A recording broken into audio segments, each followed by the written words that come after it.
In this video, I am going to show you how to install unknown apps in your Samsung Galaxy A17 phone. Now the first thing you have to do is open up your settings app. After that, scroll down. Then go to security and privacy option. From here, just scroll down again. Then go to more security settings. After that, scroll down a bit. That's it. Just tap on install unknown apps. And here it is.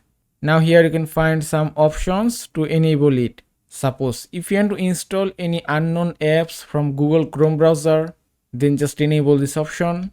Also, if you want to install unknown apps using Google Drive, then just enable Google Drive option. And that's it. And that way you can enable or disable any kind of option as you want. But I suggest you to disable it because it's harmful for your phone. And that is how you can install unknown apps in your Samsung Galaxy A17 phone. I hope this video was helpful. If it was, please give it a thumbs up and don't forget to subscribe.